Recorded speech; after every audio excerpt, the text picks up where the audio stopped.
Position changes are in the books. Time to take a look at the training results just real quick and get an idea of what we're looking at here as a roster preview for next season. Let's take a look at the quarterbacks here. Stanfield is now a 90. It's got 77 speed, so we might be able to implement a little bit of John Hicks offense in here this season. Maybe not a whole lot, but hey, it's going to work out just fine. Tyson Fenner, a sophomore of 79, looking pretty good there. And the three-headed monster is still intact. Wiggins, Streeter, and Guerrero, 90, 89, 90. Gotta love the running backs. Let's see that offensive line. O-line, baby. But first, the wide receivers. Golden gets a +1 in speed up to a 95, 77. We'll be fine there. Tight end, Markham and Buchanan. Going to be a nice 1-2 tight end set there. Bostic's a 77. Seeley at 91. Probably our best O-lineman. Charles and Rowe at 84, 80. Good Love 89. So it's not as bad as I thought. Stay on the right side. Yes, stay on the right side and we'll be okay. Florence or Woolridge at 97. Probably our best defensive player. Link is a 91. Our defense is still going to be pretty darn good. Pretty darn solid. It's just the secondary I got to worry about a little bit, but that D-line is going to be ferocious. Warren, McKinney, good linebackers. Anthony Jacobs now to an 85. Price to an 88. So our linebackers going to be okay. Secondary got improved. Boyd Scales up to an 86. Boyd 83. Not bad. Not bad, Ardmore. Doing some dirty work here. I like it. I like it. Diggs now an 81. Well, take a look at Nebraska State. We can't all be as blessed as you. Dante LaBelle is our top player with Hargrove and Nichols. And we have Kimberly Smith and Shinosky, along with Shane Pryor, Vivaldi, Gladden, our backup quarterback, and Cody Joseph. So where is the defense, do you ask? I was telling the guys that the defense is not going to be the calling card. That's our best player on defense. It's McElderry. McElderry. Ouch. And we got Ward, Jennings Hoyt, and then down the line. I like Bubba Robinson as a redshirt freshman, up to an 80. He's the guy I'm watching. I'm watching his development very closely. And then, we got a +4 out of McCoy. I like to see that. Wide receiving crew. I like where we're at right now. No, that's good. I'm okay with this right now. I mean, these guys are pretty young down there. And then even here, Joseph Richardson, Tariq Sims. Offensive line looks like it could be a bit of a weakness. And yes, it is a bit of a weakness. Spoiler. And our defense is not really where I want it to be. You know, I got by with this kind of team at the very beginning of the year, but at the very beginning of the Dynasty, but it's not fun starting from ground zero. I mean, pretty much everything we've been building towards is basically gone. The thing that we've held serve. I'm looking at your guys' roster. It looks like you're going to get in a lot of shootouts this year. Could be. Because the offense is there. The O-line isn't, so you're going to have to throw a lot. And you might get into some shootouts. Yeah, we do have custom recruits now. Joe Sloan and Eric Washington, after 1 year redshirting, are going to be ready to step in and play right away. So, this is really an interesting year out in Grand Island. All right, so ACU took a big hit, losing a lot of their original group that we've come to know and love, and we see just a couple leftover guys here. Joe Russell, Boris Beef, Ostrander, Churchwell, Billy Joel Hops. It's still a good team. There's not really a whole lot to worry about this year. Yeah. It's not as good. Yeah, I'm feeling that they might be a little bit vulnerable. For sure. I mean, Hassan Bonner hit the weight room a little bit, but, you know, I've always said he's got those thighs of steel. But at 97 speed, I feel like he is going to be the starter next year over Danowski. Even though he's lesser rated, I think he's got much higher ceiling than David Danowski. So Jake Lewis Jr. might be in the transfer market next year. I think he feels like he's good enough to play. But when Orpheus signed up here, I mean, I don't see how he has a path forward realistically down the road. But the running back is stacked for this team. If I were them, I would think about maybe pounding the football a little bit more. But they have a lot of these good targets at receiver. Lightning Quick buried on the depth chart. 98 speed. Yeah, 98 speed. But they got all these guys who are big gets, like Lucas Rivers. We didn't even see him last year, up to an 84. So This team's pretty good. Offensive line is going to be the weakness. So if you're going to beat ACU, you better do it with a pass rush. All right, so let's take a look at Amarillo's position changes plus the training results. And I think that this team is going to definitely take another step forward this season, especially when you have guys like Henry and Sykes, the big 1-2 punch. It's almost like a Dion Lewis and Derrick Henry. I know that's probably pretty much. That? What? Are you just saying that? You mean like Ezekiel Elliott and Henry? Yeah, I'm pretty sure that's where the guy was going here. 6'5", 238. This guy's insane. And then you got Quan on the outside. Sangster, who won an award last year. Darnell Powers up the middle. Galveston's an 87. This team's going to be pretty solid. Yeah, he made 3 passes against Michigan State 2 years ago, but he finally gets a crack at starting. And then Justin Davis is hot on his tail here. Was a big-time recruit, but Galveston's going to get the nod early, and we'll see if he can hold Davis off for 2 years.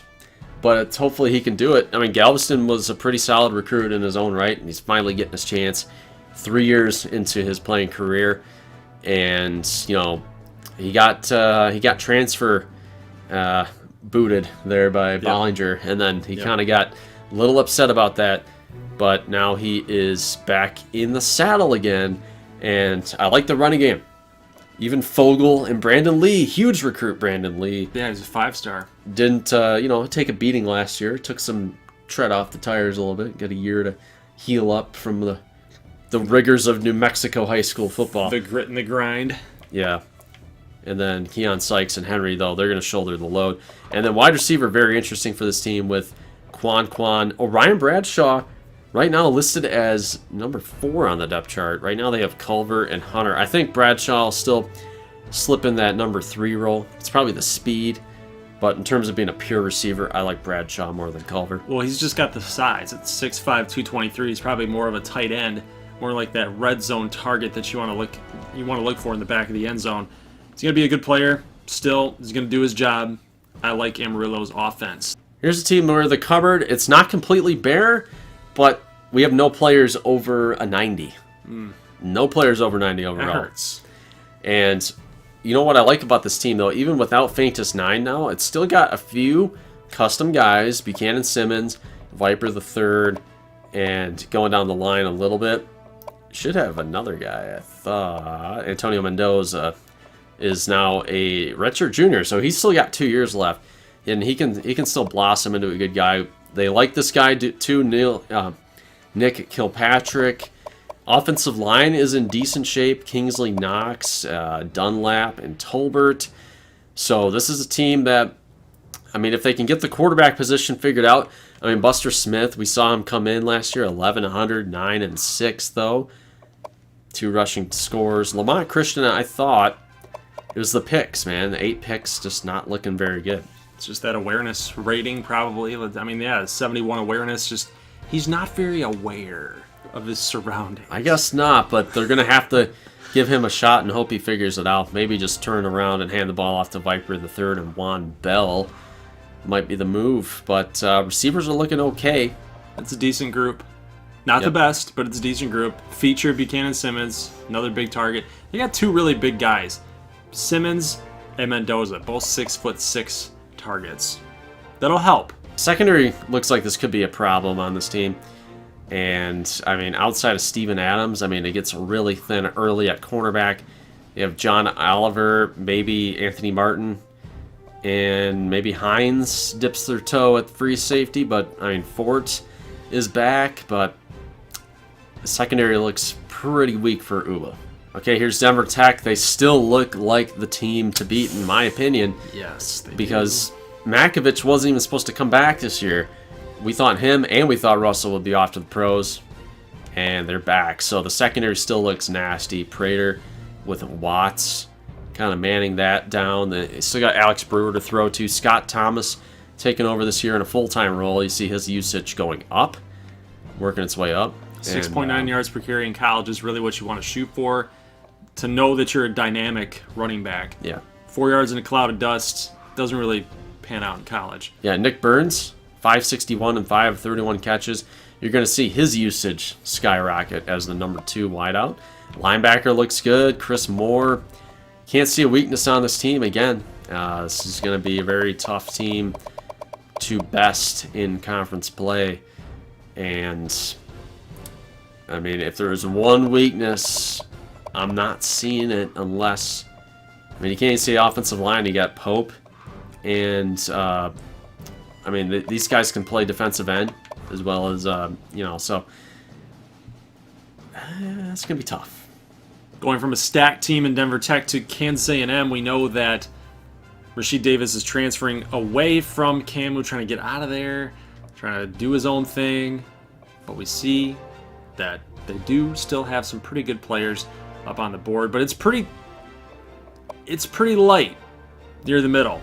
Yeah, guys, they have some really good players at the top, but the top is very slim, and the depth is just not really there. They got a lot of guys that are in that high 70s, low 80s. Camu is on the downslope, man. They're on the downslope. Yeah. It's not looking good for them. You might see Harold Reed a little bit this year. Took a red shirt, but, he was a little deep there on the depth chart. Might see him crop up once in a while. Wouldn't be surprised to see him get touches over Rob Watson. But Doug Flores will be the primary back. Let's take a look at the offensive line. After the progression, we made a big hullabaloo about it here. We got an 83, 77, 95, 79, and then a true freshman. Yeah, it's not good. It's not good. It's not as good as it could be. Got a lot of guys that are going to need to grow into those roles, and being an option-based team, a lot of communication that has to happen, and I don't know if Cam is going to have it, guys, on offense. Got to guard your assignments in this offense with all the triple option. You got to know who to block, what to do once you get to that second level. It's going to take some time for this unit to mesh. There's another team on paper, looks about as deep as Camu, but they do have more playmakers, more senior leadership, and more captains. So definitely going to be in a better spot than Camu, I think, this upcoming season. If there's any season to get it done, if you're Little Rock, to finally get this thing going and get this program ahead and reach ahead, it's now. Gunnar Rivers' senior season coming back at 6'5", 220. He's one of the best quarterbacks in the college game. And then we look at Chris Mitchell, a free safety he was a transfer from Ole Miss. 99 speed at free safety. One of the best defensive players in all of the Big 12 with Rodney Lawrence, Pruitt. You got the three-headed monster with Mac, Monet, and Green. Guys, Little Rock is going to give Ardmore a run for their money out there in the East. Yeah, I agree. And even defense, we've been giving Trahan and Myrick a lot of grief sometimes about how many interceptions they drop, as well as Del Greco. But, these guys have a lot of experience, and they know how to deal with a lot of these passing attacks that they are going to come across. And I like this team. And the wide receivers, too, getting a lot better, a lot more experience than they had last year. So there's no reason to believe why the Little Rock passing game should regress at all. So Little Rock, here to stay, looks like. Here's a team that looks pretty good. Harkless Blair could finally get that Heisman type of season. Dude. He's looking for it. Only single digits in 2 straight years for picks. Yeah, and the rushing totals, are going to be off the charts. This team could come into the year a little bit underrated again. You see, Levi Jones, captain defensively. Caleb Davis starting to come into his own. Good offensive linemen like Cook and Carter. I wanted to highlight the O-line because they got a lot of experience, like Mickey Dillinger, Caldwell, Carter, Cook, and Williams. It's big time. Good offensive line for this team. Should give Harkless plenty of time. Should open lanes for the running game. Expecting bigger things on Andres Buckley this year. 1,000-yard rusher. A little bit under the radar, but he had 5.4 per carry with the 10 touchdowns as well. Double digits touchdowns. Yeah. Abraham Young, an 89, and then Matt McDaniel, true senior. He's been playing for McAllen for a while. Got guys like Brad Freeman. This is totally different, guys. You see the depth that McAllen has compared to what we saw with Kansas A&M. Their 80s are near the middle of this whole entire roster list. Yeah. So definitely a team to watch out for. Very good team. another team that's going to give Ardmore another run for their money out in the East. All right, so Midland State, we're talking about it. I still look at a pretty highly rated football team with depth across the board. Although, well, yeah, no, we're still looking. He's got some depth here. This is fine. Let's see, like guys like Greer and Jones are freshmen. Got a bunch of sophomores here, so future could still hold some good things for Midland State. The big guy to watch out for is Kent Collins.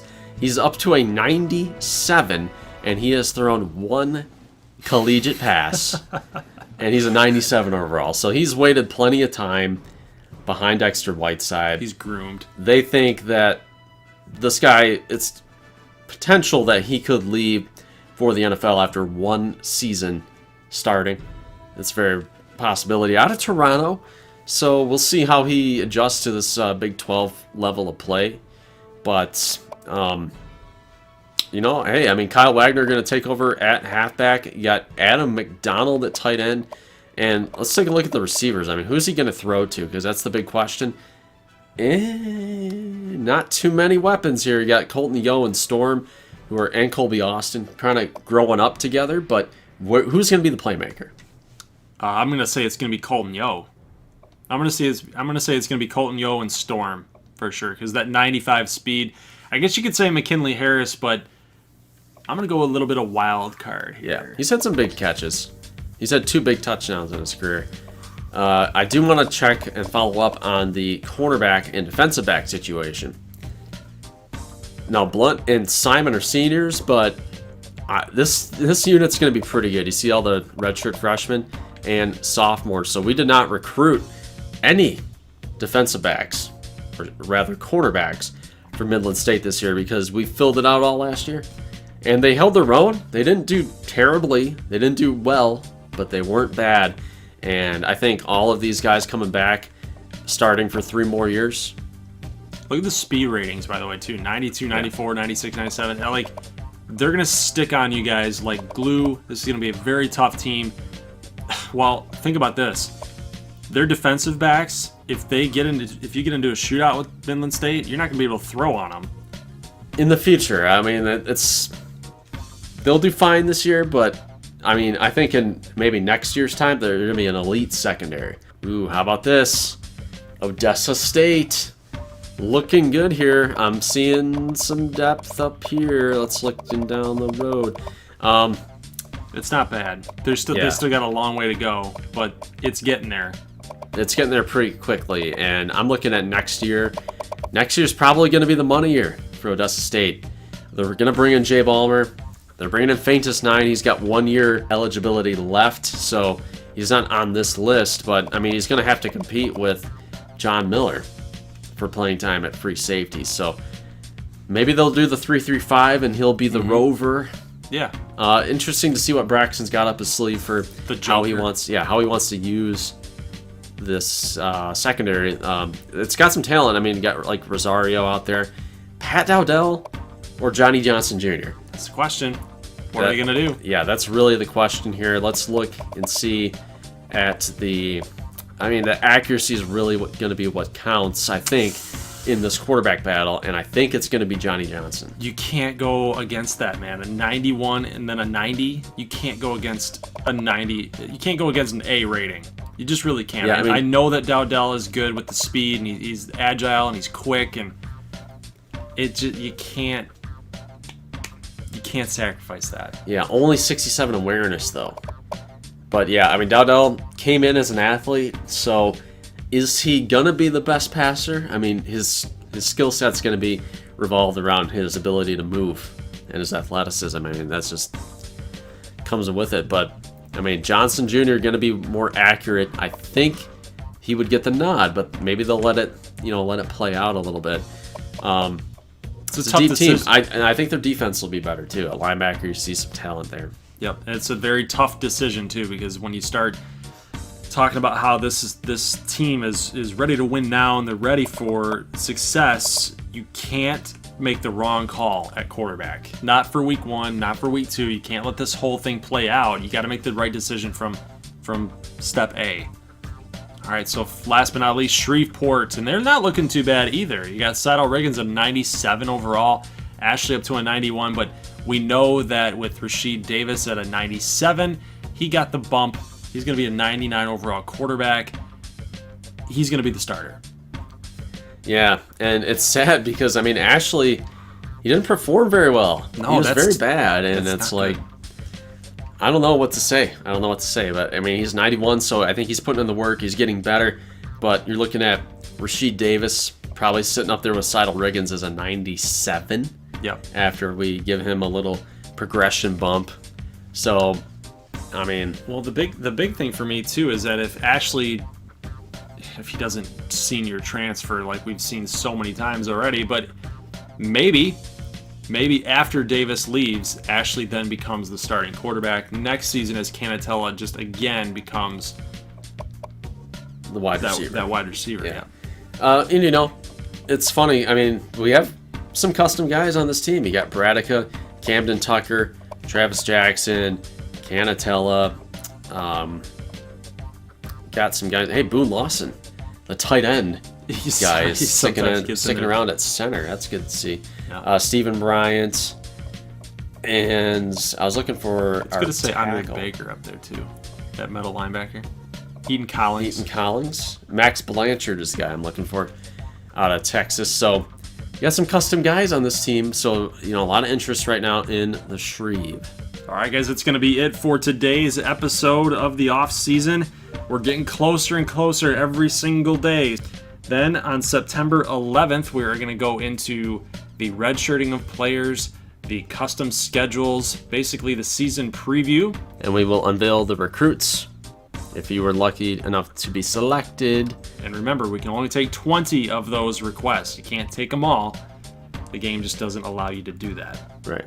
So then we'll go over all of our picks, and we want to hear from you what you guys have predicted in store for the upcoming season.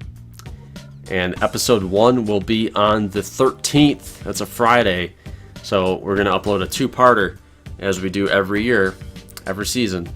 We'll have part 1 on Friday. Part 2 will be posted Saturday morning. So 1 week. 1 week, well, 6 days technically until we get into year number 5 officially. That's going to be it for me. Do you have anything else you need to add? Nope. All right, guys, that's going to be it for today's episode. Leave a like if you like this thing, and we will see you guys on Sunday, Wednesday, Friday, and Saturday for Big 12. We're going to be seeing you guys a lot. For Big 12 Team Builder action. See you guys in the next one. As always, peace.